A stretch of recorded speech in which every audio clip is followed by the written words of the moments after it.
Queridos amigos, muchas gracias por estar en Cree en sus profetas. Hoy día estamos analizando el capítulo número 12. Cree en sus profetas es un programa que está pensado en hacer un complemento con la Biblia y el espíritu de profecía, vale decir los escritos de Elena de White. Elena de White fue una profetisa de la Iglesia Adventista. Sigue siendo su consejo y su orientación respetada y admirada dentro del cuerpo adventista, reconocida como mensajera de Dios, y ella escribió muchos libros en los cuales se refirió a diferentes pasajes de la Biblia. Creemos nosotros de que esas declaraciones que ella hizo son de fundamental comprensión y atención para nosotros, porque nos ayudan a ampliar nuestra visión de la palabra de Dios. Entonces, al pensar diseñar este programa, quisimos elegir dónde están los pasajes de Elena de White y dónde están los textos que ella va comentando, y entonces capítulo a capítulo estamos buscando, y es un trabajo bastante arduo, le diré, muy complejo. Llegar a esas conclusiones son muy difíciles. Tenemos personas muy destacadas que están trabajando día a día para desarrollar estas temáticas, por lo tanto somos privilegiados de poder estudiarlas. Ahora parece muy simple, pero el trabajo que hay detrás de los doctores de teología, de la iglesia que están trabajando en esto, que hacen que sea posible llegar a estas conclusiones. ¿Digo bien?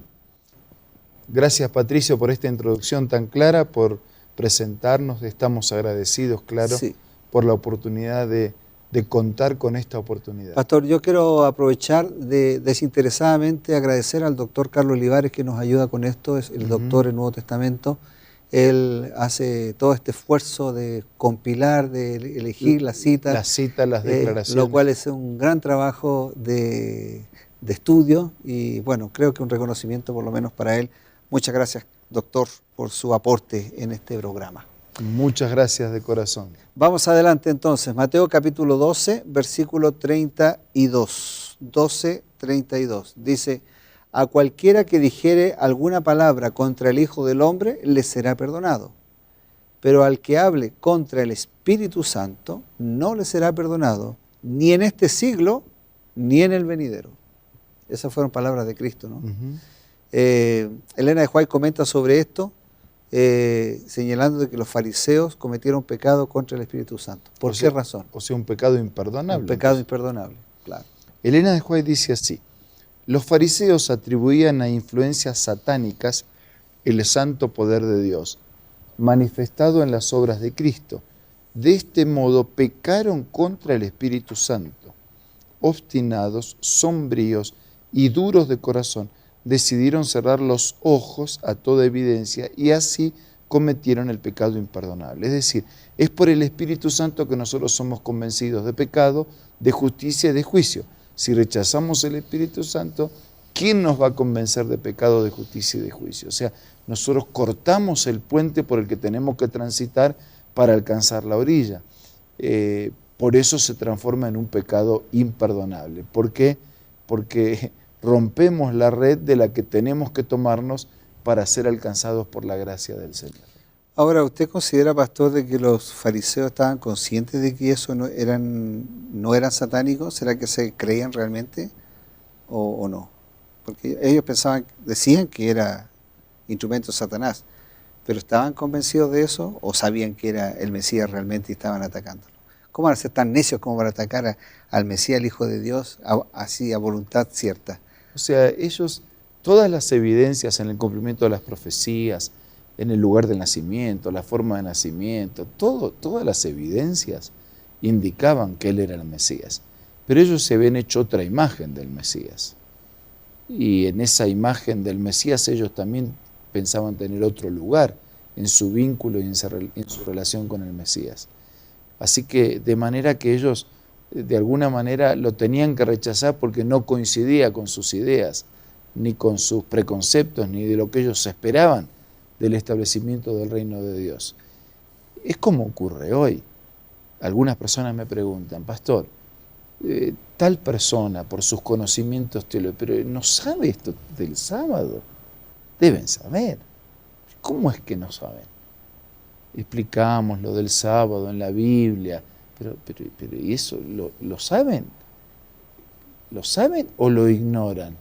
¿Es falta de conocimiento o falta de voluntad para realizarlo?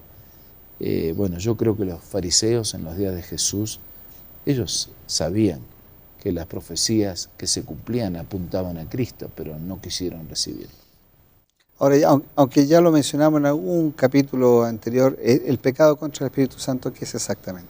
El pecado contra el Espíritu Santo es eso, es rechazar el Espíritu, y cuando el Espíritu deja de trabajar en mí, yo no tengo chance de arrepentirme, porque es Él el que me produce el arrepentimiento, el que me conduce al arrepentimiento.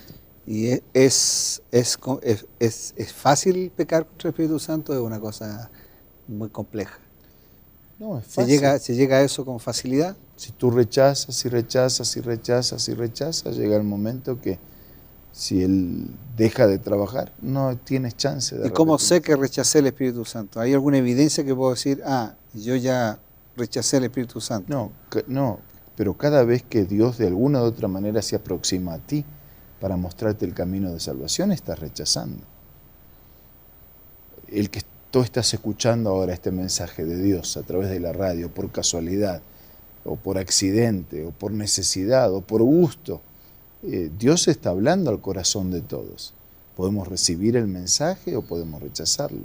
Lo que yo no te puedo precisar es cuántas veces hay que rechazar al Espíritu de Dios para que hayamos rechazado definitivamente el Espíritu Santo. Para que se retire definitivamente de nosotros. No sabemos, porque la misericordia de Dios...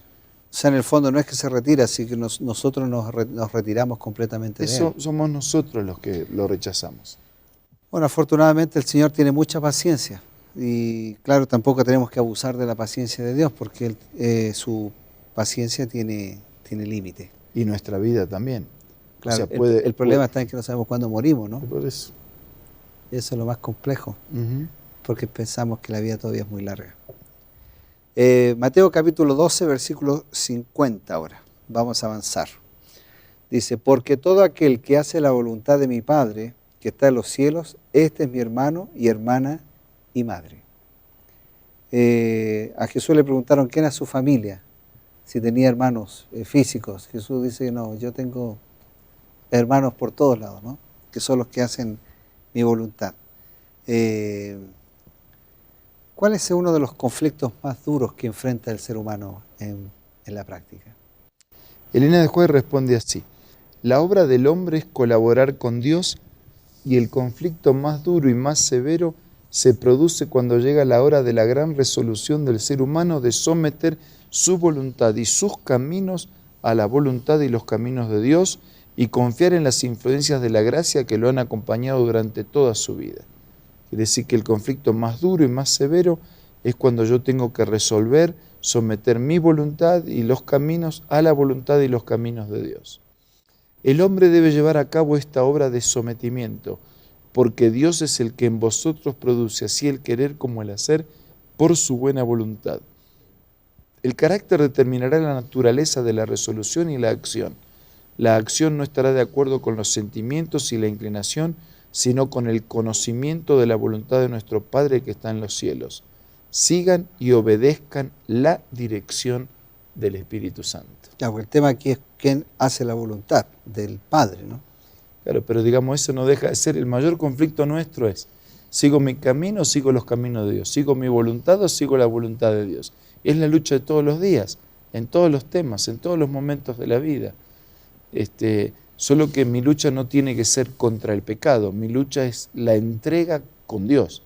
O sea, yo lucho entregarme, depender, confiar, actuar con Jesús. Y Jesús en mí me dará la victoria. Ahora, desde el punto de vista humano, eso es bien difícil, ¿no? Porque el corazón humano es perverso. ¿Quién lo conocerá? ¿Quién lo conocerá? No quiere someterse ni a sí mismo. Muchas veces ni siquiera obedece sus propios pensamientos, no sigue sus propios instintos que a veces le ayudarían a ser mejor. Es verdad que es difícil, Patricio, pero también es difícil hacer mi voluntad, mis caminos, mi parecer, andar a mi manera, también es difícil. Y trae consecuencias, ¿no? Consecuencias que a veces son... Entonces, si vas a elegir entre un difícil y otro difícil, elige por el difícil que vale la pena. Así es. Amigos, vamos a hacer una pequeña pausa, un consejo como siempre y volvemos para su programa Creed en sus profetas. No se vaya, por favor. Hola amigos, ¿qué consejo podemos tener cuando estamos débiles o afligidos? Escucha con atención esta cita. Cristo dice: yo estoy a tu mano derecha para ayudarte. ¿Qué más podríamos desear en nuestra debilidad? ¿Iremos de una a otra persona llevándole nuestras aflicciones, contándole a los seres humanos las tentaciones que tenemos y cuán débiles estamos? El Salvador está a nuestra mano derecha y nos ofrece elevarnos para que podamos sentarnos en los cielos con Cristo Jesús. Pero demasiado a menudo nos alejamos de Él y de sus promesas, y le contamos nuestras dificultades a aquellos que, como nosotros, son mortales y que tienen dificultades que únicamente Cristo puede llevar. Esta cita la encuentras en el libro Nuestra elevada vocación y puede ser parte de tu biblioteca personal. Visita la página www.editorialaces.com o descarga la aplicación Elena G. de White de la App Store o Play Store. Muchas gracias por continuar con nosotros en Creed en sus profetas. Estamos ya cerrando este capítulo número 12 de Mateo con las conclusiones finales del pastor Bruno. Con una declaración de Jesús que dice: busquen primero el reino de Dios y su justicia, y las demás cosas vendrán por añadidura. Ahora vamos a orar. Señor, ayúdanos a ponerte en primer lugar, a buscarte intencionalmente, eficazmente, a encontrarnos diariamente contigo, con tu palabra, con tu mensaje, con tu voluntad. Ayúdanos a elegir por ti para que tú puedas elegir con nosotros y por nosotros. Bendícenos a todos, te lo pido, te lo agradezco en el nombre de Jesús. Amén. Amén.